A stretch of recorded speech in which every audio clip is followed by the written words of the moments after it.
একটু কান লাগান। সূরাতুল হুজুরাত আয়াত নাম্বার 15 আল্লাহ রাব্বুল আলামিন বলেন, ইন্নামাল মুমিনুনা আল্লাযীনা আমানু বিল্লাহি ওয়া রাসূলিহি সুম্মা লাম ইয়ারতাবু ওয়া জাহাদু বিআমওয়ালিহিম ওয়া আনফুসিহিম ফি সাবিলিল্লাহ উলাইকা হুমুস সাদিকুন। জোরে বলুন আল্লাহু আকবার। নিঃসন্দেহে মুমিন তো তারাই যারা এক নাম্বার কাজ, যারা ঈমান আনবে আল্লাহর উপরে, নবীর উপরে ঈমান যারা আনবে। হুজুর এক নাম্বার কাজের যে কথাটা বললেন, এই কথা তো খুব সহজ কথা, ঈমান তো আমরা আনছি।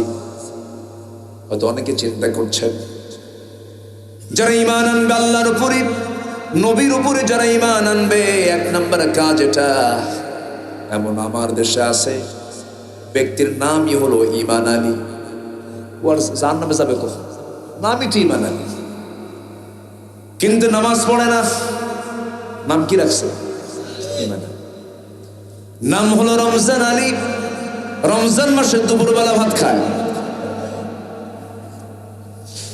নাম হলো আতর আলী, গোটা গায়ে গাজার গন্ধ। নাম হলো বাদশা মিয়া, ভিক্ষা করে। নাম কি? বাদশা মিয়া ভিক্ষা করে। নাম হলো খোকা মিয়া, বয়স হলো 80 বছর, ও খোকা এখনো আছে। নাম দিয়া তো কাম হবে না। আল্লাহ রাব্বুল আলামিন বংশ দিয়ে জান্নাত দিবেন না। বংশ দেখে জান্নাত যদি দিতেন, আবু লাহাবও জান্নাত পেয়ে যাওয়ার কথা, আবু তালেবও জান্নাত পেয়ে যাওয়ার কথা। পিতা পুত্রের পরিচয় দিয়ে যদি জান্নাত পাওয়া যেত, ইব্রাহিম আলাইহিস সালামের বাবাও তো জান্নাত পাওয়ার কথা ছিল। নূহ আলাইহিস সালামের ছেলে কেনানেরও জান্নাত পাওয়ার কথা ছিল। পিতা পুত্রের পরিচয় দিয়া, স্বামী স্ত্রীর পরিচয় দিয়া, বংশগত পরিচয় দিয়া কোনো ব্যাকগ্রাউন্ড সেদিন কোনো কাজে আসবে না। কাজে আসবে একমাত্র কি বলেন? আরো জোরে বলেন কি? না। আমার ভাইরা, ঈমান যার আছে তার সব আছে, ঈমান যার নাই তার কোনো কিছুই নাই। বিল গেটস বিশ্বের শীর্ষ ধনীদের একজন, এত বিশাল সম্পত্তির সে বিশাল একটা অংশ রেড ক্রসকে দান করে দিয়েছে। এত বড় একটা দানবীর, এত বড় দানবীর হওয়ার পরে আল্লাহর কাছে সেই দানের কোনো মূল্য নাই। কারণ বিল গেটস দানবীর হতে পারে, কিন্তু সে ঈমানদার হতে পারে নাই। ঈমানকে টিকে রাখতে হবে। ঈমানকে টিকে রাখতে নিয়ে যুগে যুগে আপনি আল্লাহর পছন্দের বান্দার জীবনের দিকে তাকান। আদম থেকে শুরু করে নিয়ে আমার রাসূল পর্যন্ত আম্বিয়া কেরামের জীবনগুলো দেখেন, সাহাবে কেরামদের জীবনগুলো দেখেন। এই মুহূর্তে আমার একজন সাহাবীর কথা মনে হলো। খুব মাজলুম সাহাবী ছিলেন, পরিবার কর্তৃক নির্যাতিত ছিলেন। ইসলামটা কবুল করেছেন, ঈমান টেনেছেন। ঈমান আনাটাকে অপরাধ মনে করে পরিবার তাকে ধরে ফেললো। বাপটা জন্মের পরপরই মারা গেছে, এতিম ছিলেন তিনি। যখন সংবাদ চলে গেছে আত্মীয়দের কাছে, ইসলাম কবুল করে নিয়েছে এই সাহাবী, সঙ্গে সঙ্গে তার আপন চাচা এসে বলল, ভাতিজা, তোর বাপ মারা যাওয়ার পর থেকে নিয়ে আজ পর্যন্ত আমি তোকে 24 ঘন্টার মতো সবসময় আমি তোকে দেখি, সার্বক্ষণিক আমি তোকে মনিটরিং করে আমি তোকে দেখি। কত সম্পদ তোর নামে আমি দলিল পর্যন্ত করে দিয়েছি। তুই এত বড় অপরাধ করবি, তুই ঈমান আনবি, ইসলাম গ্রহণ করবি, আমি তা বুঝি নাই। বাপ দাদার ধর্মে তুই চুনকালি মারলি রে। যদি ঈমানটা না ছেড়ে দেস, অবশ্যই আমি তোকে সমস্ত সম্পদ থেকে আমি তোকে মাহরুম করব, জোর করে সমস্ত সম্পদগুলো নিয়ে নেব। সম্পদ নেওয়ার হুমকি দেওয়ার সঙ্গে সঙ্গে ঈমানদার ওই সাহাবী বলছেন, চাচা আপনি যে সম্পদের হুমকি দেখাচ্ছেন, আপনাকে জোর করে সম্পদ নিতে হবে না। আমি আপোষেই আমার কাছে থাকা সমস্ত সম্পদ আমি আপনাকে দেব, তবু আমি ঈমান ছাড়ব না। এই কথা শোনার সঙ্গে সঙ্গে চাচারও খেপে গেল, রেগে গেল, থাপ্পড় মেরে জমিনে ফেলে দিয়া বলতেছে, তুই তোর জামাটাও খুলে দে। জামাটার কলার টান মেরে ধরি, জামাটাও খুলে না হলো। বিবস্ত্র করে ফেলা হলো। শেষ পর্যন্ত বলা হলো লুঙ্গিটাও খুলে দে। লুঙ্গিটাও তার পরন থেকে খুলে নেওয়া হলো। সম্পূর্ণ উলঙ্গ করে ঘর থেকে বের করে দেওয়া হয়েছে। মার দরজায় গিয়ে নক করে বলে, মা দরজা খুলবে কিন্তু আমার দিকে তাকাবে না। আমি মা এনেছি, এই জন্য আমার চাচা আমার পরনের লুঙ্গিটা পর্যন্ত খুলে নিয়েছে। মা তুমি আমাকে ছোট্ট একটা চাদর হলেও দাও, কোনো মতে আমি সতরটা ঢাকতে চাই। আর মা আমার জন্য দোয়া করো। আমি চললাম মদিনার দিকে, কারণ দুনিয়ার সব ছাড়বো কিন্তু নবীর দরবার আমি ছাড়তে পারবো না। ওই সাহাবীর বাড়ি ছিল মক্কা এবং মদিনার ঠিক মাঝামাঝি জায়গায়। সন্ধ্যার পরে রওনা দিলেন। কনকনে শীত, গায়ে কোনো কাপড় চোপড় নাই। মদিনায় নবীর দরবারে পৌঁছে গেছেন। নবীর দরজায় গিয়ে কড়া নাড়ছেন। নবীজি দরজা খুলেই দেখেন গায়ে কোনো কাপড় চোপড় নাই, শুধু পরনে সতর ঢাকার মতো কিছু কাপড় আছে। ওই সতর ঢাকার কাপড় এতটুকু সম্পদটার সাথেই করে তিনি নিয়ে আসছেন, সব তিনি দিয়ে চলে আসছেন ইমানের বিনিময়ে। আমার নবীজি দেখা মাত্রই কিছু বললেন না, ভিতরে চলে গেলেন। নবীজির নিজের ব্যবহার করা বরকতি দুটো জুব্বা তার হাতের মধ্যে নিলেন। দরজার কাছে এসে বললেন, যুবক তোমার তো প্রচন্ড ঠান্ডা লেগেছে, আমার গায়ের জুব্বা আমি তোমাকে দিলাম, তুমি এটা পরে নাও। পরে নাও হলো। বলা হলো কি হয়েছে বলো এবার শুনি। তোমার নামটা কি আব্দুল উজ্জা? আব্দুল উজ্জা হতে পারে না, তোমার নাম হচ্ছে আব্দুল্লাহ। সুবহানাল্লাহ। কি হয়েছে বলো। এবার বলতেছি, ইয়া রাসূলুল্লাহ আমি ঈমান এনেছি, ইসলাম কবুল করে নিয়েছি, দ্বীনটা মেনে নিয়েছি। আমাকে ঘাড় ধাক্কা দিয়ে বাড়ি থেকে বের করে দেওয়া হয়েছে, সম্পদ থেকে মাহরুম করা হয়েছে, এমনকি পরনের লুঙ্গিটা পর্যন্ত খুলে নিয়েছে। আমি সব দিয়ে চলে আসছি, আমি ঈমান বিক্রি করি নাই। কিন্তু আমার দেশের কিছু মানুষ আছে 10 টাকা পাইলে ঈমান বেচে খায়, আছে না নাই? আমার ভাইয়েরা, নবীজি খুব খুশি হলেন, বুকের মধ্যে জড়িয়ে ধরে বলছেন, আব্দুল্লাহ তুমি চিন্তা করো না, আমি তোমার জন্য দোয়া করে দিচ্ছি, আল্লাহ তোমার জন্য জানমাল কাফের বেঈমানদের জন্য আল্লাহ যেন তোমার জন্য হারাম করে দেন। এমন দোয়া যখন করলেন আব্দুল্লাহর মন খারাপ হয়ে গেল।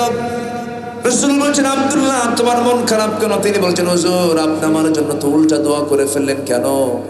আমার জানমাল কাফের বেঈমানদের জন্য হারাম করে দেওয়া মানে কাফের বেঈমানরা আমাকে মারতে পারবে না, আমি শহীদ হব কেমনে? রাসূল বলছেন, কেন? হুজুর আমার জীবনের বড় শখ, আমি যুদ্ধে অংশগ্রহণ করে শহীদ হয়ে সোজা জান্নাতে চলে যাব। কবরে 5 শ্রেণীর কোনো প্রশ্ন হবে না।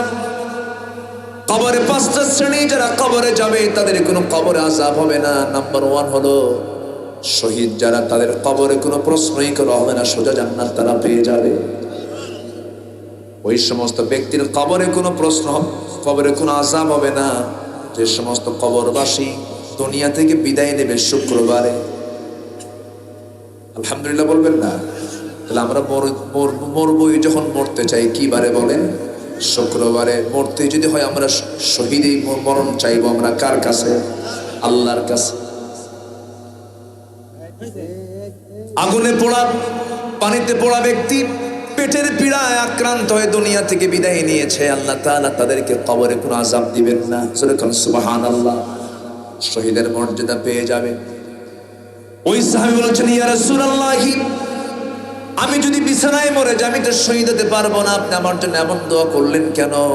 রাসূল বলেছেন, শোনো আব্দুল্লাহ, ওয়া ইম্মা তাআলা ফিরাশিহি, তোমার মওত যদি বিছানাতেও হয়ে যায় আল্লাহ তোমাকে শহীদের দরজা দিয়ে দিবেন। সুবহানাল্লাহ।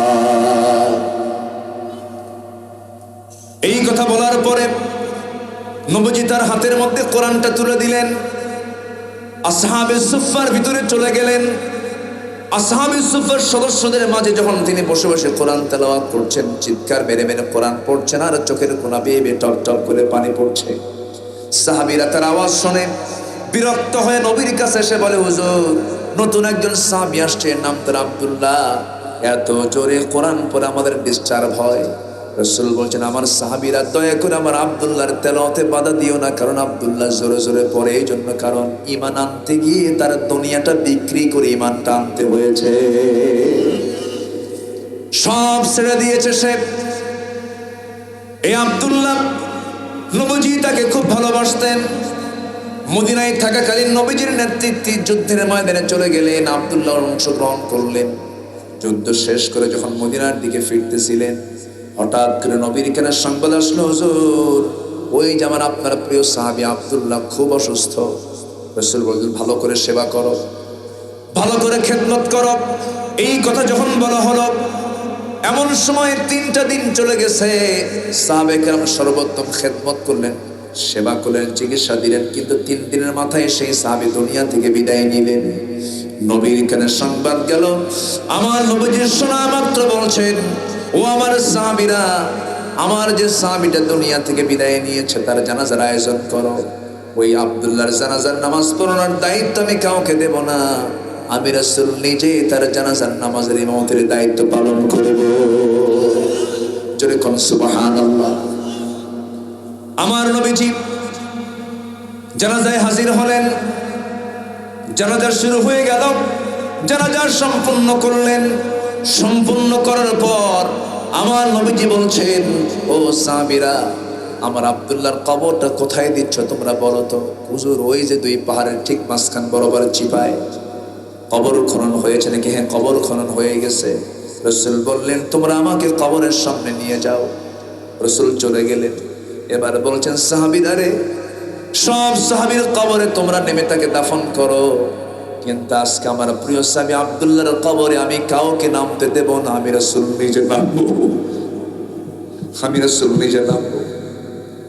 আমাকে তোমরা নামতে দাও, আমি তার নিজের লাশটা দাফন করব। নবীজি নিজের কবরে নামলেন আর বললেন, আমার আবু বকর কোথায়? আমার ডানে নামো। ওমর কোথায়? আমার বামে নামো। দুজনকে 2 পাশে নামায়া দিলেন। গোটা পৃথিবীর সেরা 3 জন মানুষ ওই আব্দুল্লাহর কবরে দাঁড়ায় গেছে। আমার নবীজি হাত টাগায় দিচ্ছেন, হাওমা করে কেঁদে কেঁদে বলছেন, ও সাহাবীরা, আমার আব্দুল্লাহর লাশটা আমার হাতে দাও। দেওয়া হলো। আবু বকর মাথাটা ধরো, ওমর পাটা ধরো। 3 জন মিলে কবরে শোয়া দিলেন। আমার নবীজি বুকের উপরে হাতটা রেখে মুখের বাঁধনটা খুলে দিয়া কিবলামুখী করে দিয়া আমার আল্লাহ তাআলার কাছে আমার নবীজি বলছেন, আকাশের মালিক আল্লাহ, এই যে আব্দুল্লাহকে ধুইয়া গেলাম, এই যে আমি আমার আব্দুল্লাহকে ধুইয়া গেলাম, আমি আমার এই আব্দুল্লাহকে খুব ভালোবাসি, তুমি আল্লাহ তাকে ভালোবাসো, আমি তাকে খুব পছন্দ করি, তুমি আল্লাহ তুমি তাকে তো পছন্দ করো। এই দোয়া করে যখন তিনি আসতেছিলেন, পাশে দাঁড়িয়ে থাকা সাদ ইবনে আবি ওয়াক্কাস রাদিয়াল্লাহু তাআলা আনহু চিৎকার করে শিশুর মতো হাওমা করে কেঁদে কেঁদে বলতেছেন, আহারে আমার বড় বড় কপাল, আমি জীবিত সাদ ইবনে আবি ওয়াক্কাস না হয়ে যদি ওই কবরের বাসিন্দা হতাম যে কবরে নেমে রাসূল দোয়া করতেছেন, আমার জীবনটা বড় ধন্য হয়ে যেত রে। জোরে কোন সুবহানাল্লাহ, আর জোরে কোন ভাই সুবহানাল্লাহ। ইমানটাকে লালন করব আমরা, ইমানকে কখনো নষ্ট করা যাবে না, ইমানকে কখনো ধ্বংস করা যাবে না।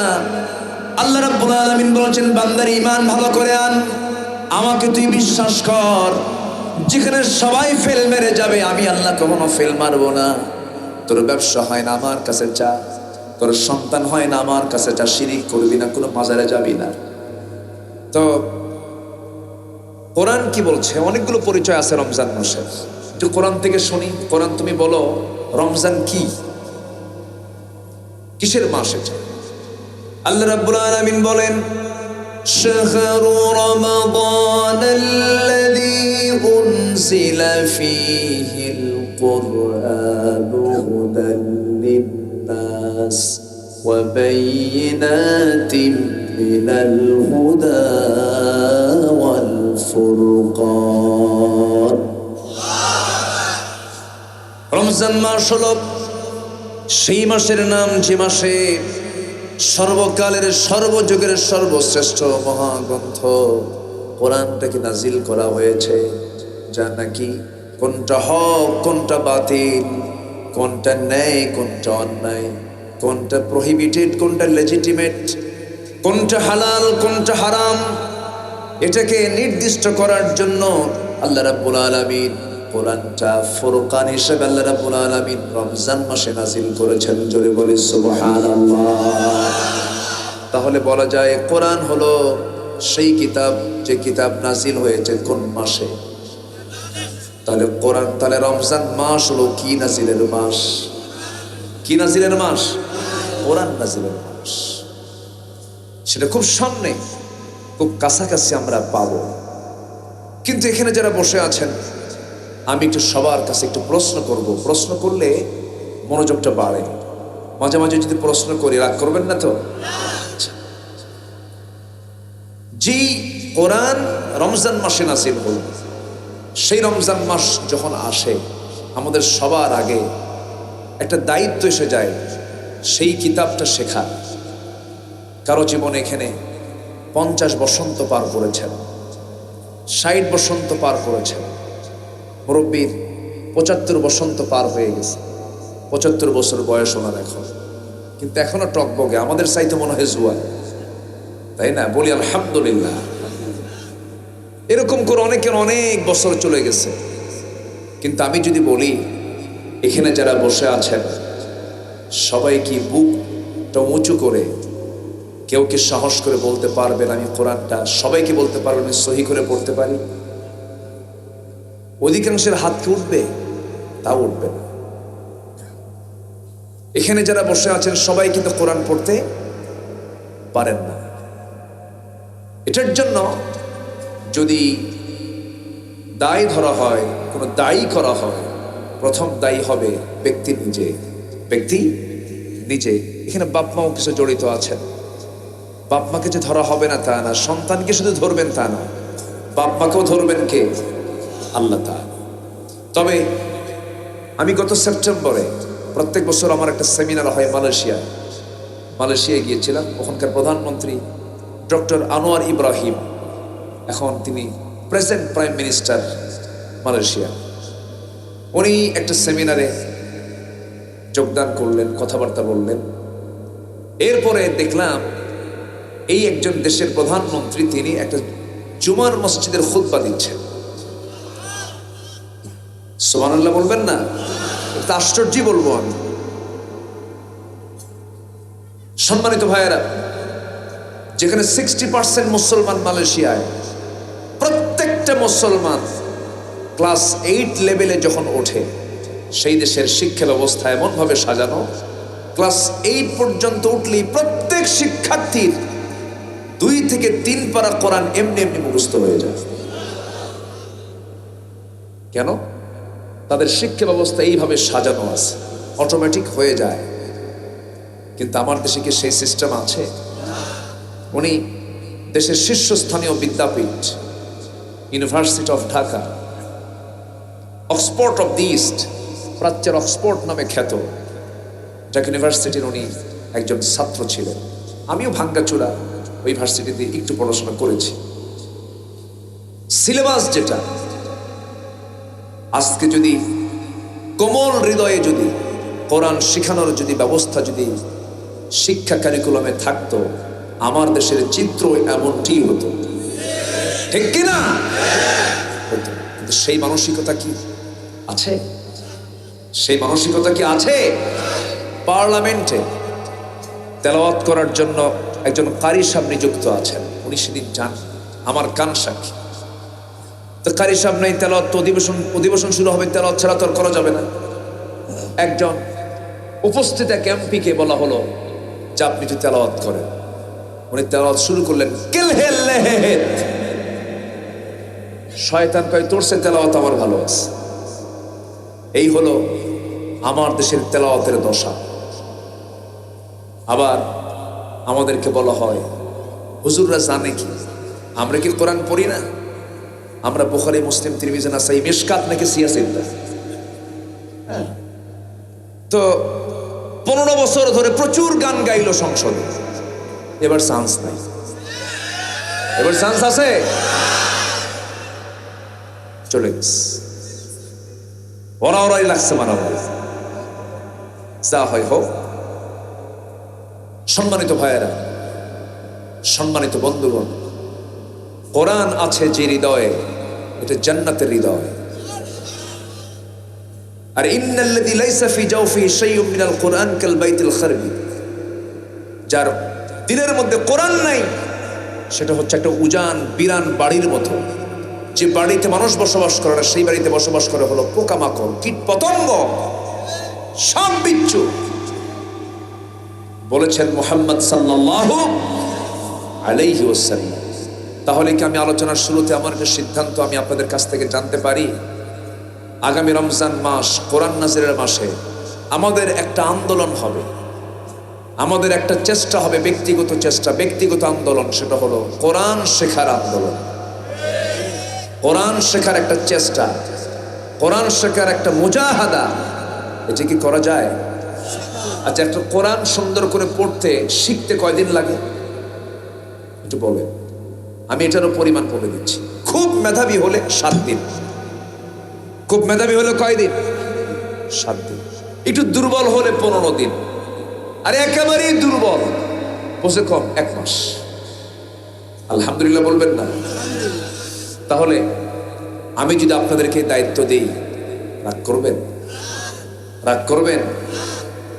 মুরব্বীর বয়স 70 হয়ে গেছে, মুরব্বীকে বলো যদি হয়, বাবা কোরআনটা পড়েন। বাবা মুখী আসে না, বাবা বুঝি না কিছু। কিন্তু চাচা ওই যে শাহজাহানপুর পৌরসভার সামনে আর বনানীর বাইপাসের মোড়ে আপনার যে 4% জায়গা আছে, তার দাগ নাম্বার কত? 93। ওটা বলতে কি দেরি হয়? আবার চাচা ওই জজকোর্টের বারান্দায় সপ্তাহে 2 দিন, রবিবার বৃহস্পতিবার নিয়মিত ফাইল নিয়ে যাওয়া আসা করে। বুড়া হয়ে গেছে, 70 বছর।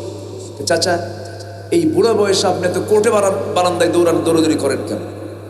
বাবা আমার জমির কিছু মামলা আছে, তো উকিল বোঝে না, উকিলকে বুদ্ধি দিয়ে যায়।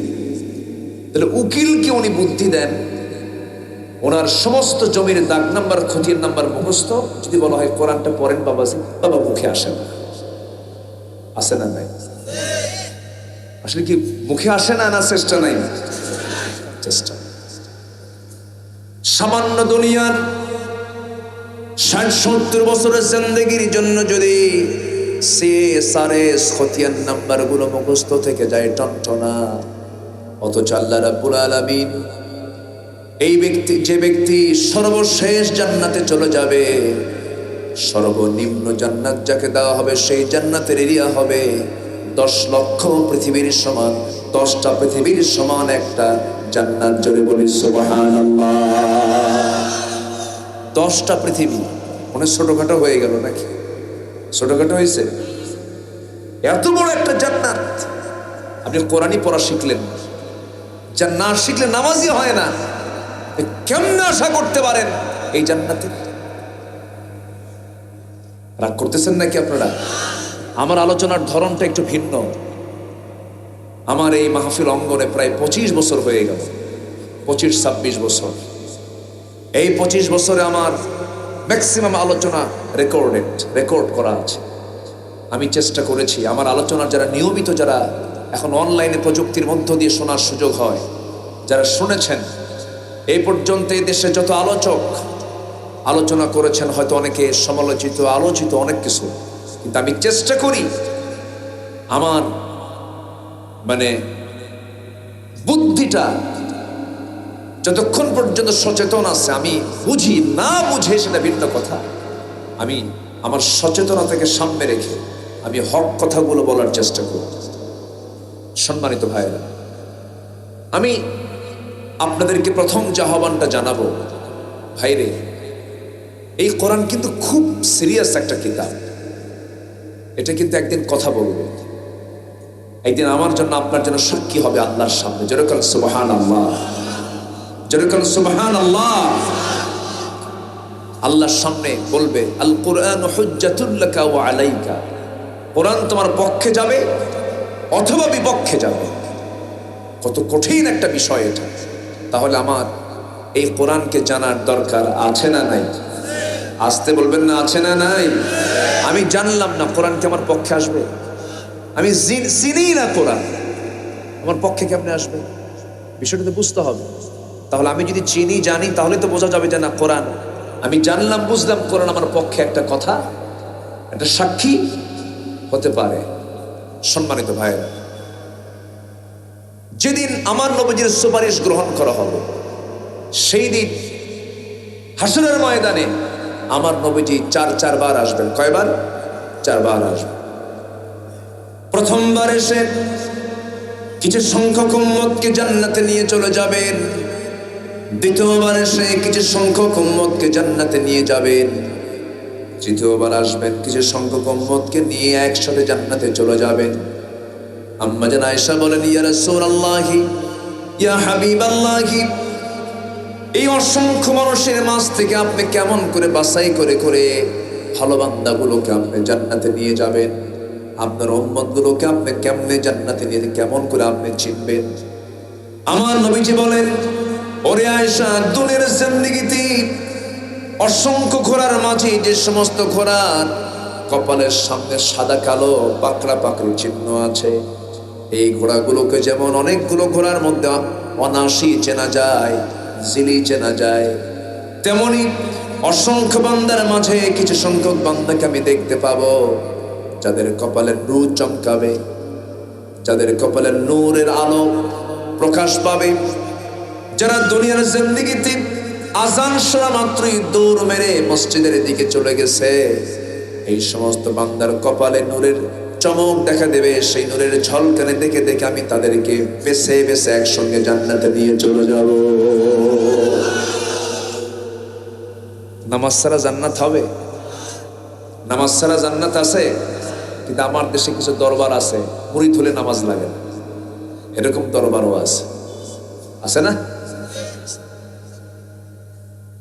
কিছু দরবার কিন্তু আছে, পড়ে না।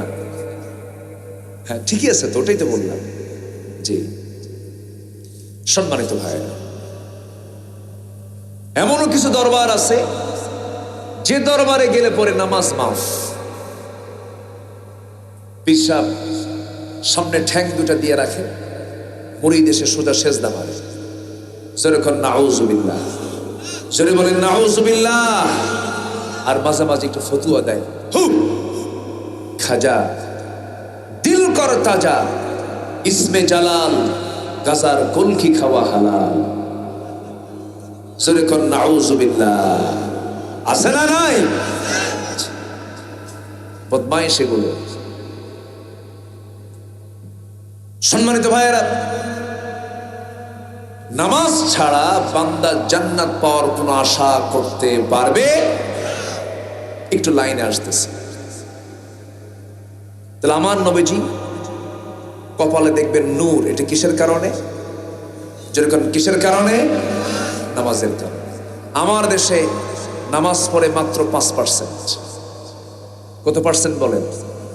আর বাকি 95% আশায় আছে এই নামাজীদের ধরে এটা ঘুষ টুস দিয়ে জান্নাতে চলে যাবে। আমাদের কাছে একটু দোয়া চাইতে আসে, হুজুর একটু দোয়া করে দিবে।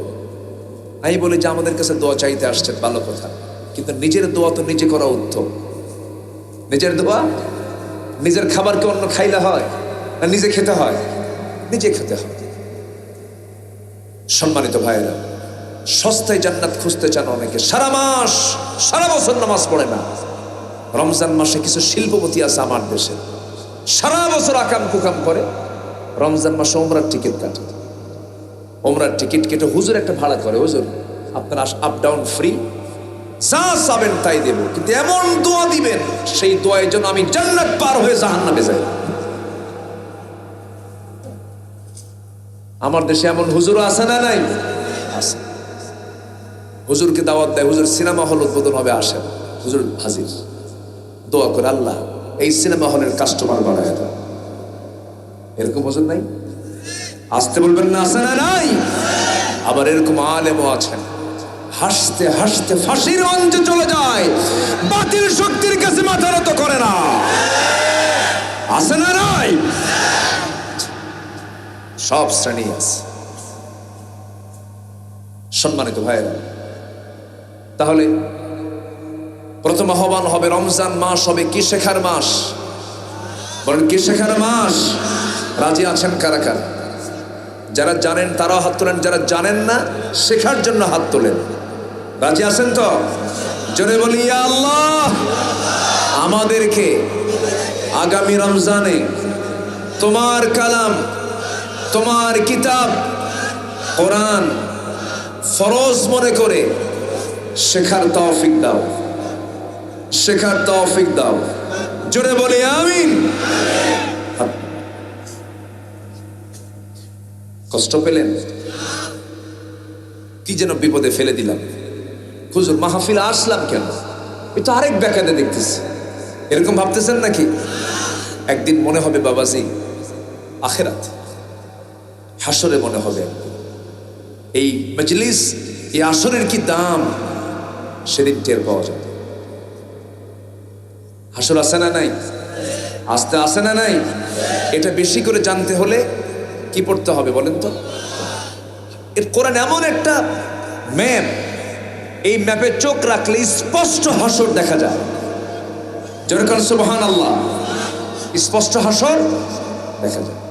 গুগল ম্যাপে আপনি এখন কক্সবাজার যাবেন, গুগল ম্যাপকে বলবেন এই গুগল মেরিন ড্রাইভ টেকনাফ চল, গুগল ম্যাপে চাপ দিলে ও আপনাকে নিয়ে চলে যাচ্ছে একদম ডাইরেক্ট সেই কক্সবাজারের মেরিন ড্রাইভ টেকনাফে আপনাকে নিয়ে যাচ্ছে।